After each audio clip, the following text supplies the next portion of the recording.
നമസ്കാരം. റാഫ്റ്റോ ക്രിക്കറ്റിലേക്ക് ഏവർക്കും സ്വാഗതം. സിംബാബ്വേയും സൗത്ത് ആഫ്രിക്കയും തമ്മിലുള്ള 2 മത്സരങ്ങളുടെ ടെസ്റ്റ് പരമ്പരയിൽ ആദ്യ മത്സരം ഇന്നലെ ബുലവായോയിൽ ആരംഭിച്ചു. ആദ്യ ഇന്നിങ്സിൽ ആദ്യ ദിവസത്തെ സ്റ്റംസിൻ്റെ സമയത്ത് 9 വിക്കറ്റിന് 418 എന്ന ശക്തമായ ഒരു സ്കോർ ഉയർത്തിയിരിക്കുകയാണ് സൗത്ത് ആഫ്രിക്ക. സൗത്ത് ആഫ്രിക്കയ്ക്ക് വേണ്ടി 2 പേരുടെ സെഞ്ചുറി നമ്മൾ കണ്ടു. ഒന്ന് പ്രിട്ടോറിയസിൻ്റെ സെഞ്ചുറിയാണ്, ഹുവാൻ ഡി പ്രിട്ടോറിയസിൻ്റെ സെഞ്ചുറി. അതുപോലെ തന്നെ കോർബിൻ ബോഷ് സെഞ്ചുറിയുമായിട്ട് ക്രീസിൽ നിൽക്കുകയും ചെയ്തു. തുടക്കത്തിൽ സൗത്ത് ആഫ്രിക്ക ഒന്ന് പരിങ്ങിയതാണ്. 55-4 എന്ന നിലയിലേക്ക് അവർ വീണിരുന്നു. പക്ഷെ അവിടെ നിന്ന് അവർ പിടിച്ചു കയറുകയായിരുന്നു. എന്തായാലും അവരുടെ സ്കോർ കാർഡിലേക്ക് ഒന്ന് പോയാൽ ഡിസോർസി ഡെക്കായിട്ടാണ് മടങ്ങിയത്.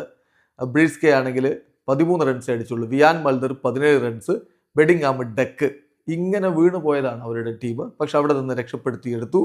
പ്രിട്ടോറിയസ് 160 പന്തുകൾ നേരിട്ട് 153 റൺസിന്റെ കിടിലൻ സെഞ്ചുറി നേടി. ഡേവിഡ് ബ്രെവിസ് അദ്ദേഹത്തിന്റെ ടെസ്റ്റ് ക്രിക്കറ്റിലെ തുടക്കം മികച്ചതാക്കി. 41 പന്തുകളിൽ നിന്ന് അദ്ദേഹം 51 റൺസ് അടിച്ചു. അർദ്ധ സെഞ്ചുറി ബ്രെവിസിന്റെ വക. എന്നാൽ വെഡേൻ 10 റൺസുമായിട്ട് മടങ്ങി. ബോഷ് 100 റൺസുമായിട്ട് ഇപ്പോഴും ക്രീസിൽ തുടരുകയാണ്. കേശവ് മഹാരാജ് 21 റൺസ് അടിച്ച് മടങ്ങിയപ്പോൾ കൊടി യൂസഫ് 27 റൺസ് അടിച്ച് നല്ല സംഭാവന വാലറ്റത്ത് കൊടുത്തു. ഇപ്പോൾ ഖ്യാന മപ്പാക്കയും അതുപോലെ ബോഷുമാണ് ക്രീസിലുള്ളത്. ഇന്ന് എത്ര ദൂരം പോകാൻ പറ്റുമെന്നുള്ളത് കണ്ടറിയണം. എന്തായാലും 418 എന്ന മികച്ച സ്കോറിലേക്ക് അവർ എത്തിക്കഴിഞ്ഞു. സിംബാബ്വേക്ക് വേണ്ടി 4 വിക്കറ്റുകൾ വീഴ്ത്തിക്കൊണ്ട് ടനാക്ക ചിവങ്ക മികച്ച ബൗളിംഗ് പ്രകടനമാണ് നടത്തിയത്. ബ്ലസി മുസർബാനിക്ക് 2 വിക്കറ്റുകൾ എടുക്കാൻ കഴിഞ്ഞു.